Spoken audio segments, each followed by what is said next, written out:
Assalamualaikum warahmatullahi wabarakatuh. Waalaikumsalam warahmatullahi wabarakatuh.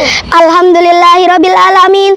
Assalatu wassalamu ala asrafil anbiya'i wal mursalin sayyidina wa maulana Muhammadin wa ala alihi wa sahbihi ajmain. Amma ba'du.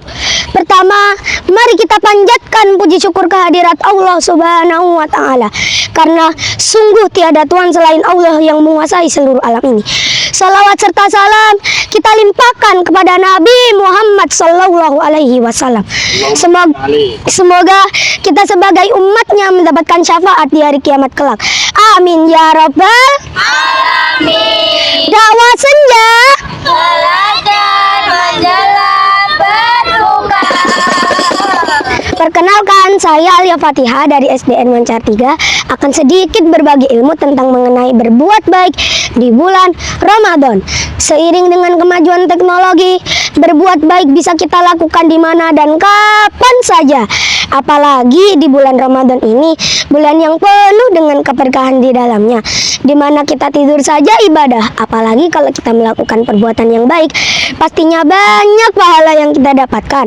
Sesuai dengan firman Allah di surat Al-An'am ayat 160. A'udzu billahi minasyaitonir rajim. Bismillahirrahmanirrahim. Man jaa bil hasanati falahu asyru amsalihah, yang artinya siapa yang berbuat kebaikan dia akan mendapat balasan 10 kali lipatnya.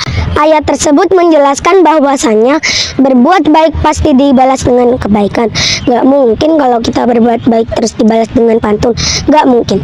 Sobat senja yang dirahmati Allah, bahkan sekecil apapun kita melakukan kebaikan, itu pasti akan ada balasannya. Begitu sebaliknya, famay ya'mal misqala dzarratin khairan yarah. Barang siapa yang melakukan kebaikan seberat zarah pun, niscaya dia akan melihat balasannya. Maka dari itu teman-teman, mumpung masih ada waktu di sisa-sisa Ramadan ini, jangan lelah untuk berbuat kebaikan. Kedene taatku luar biasa, berbuat baiklah pada sesama. Mumpung bulan ini bulan Ramadan, perbanyaklah pahala dengan cara bersedekah. Akhirul kalam, wassalamualaikum warahmatullahi wabarakatuh.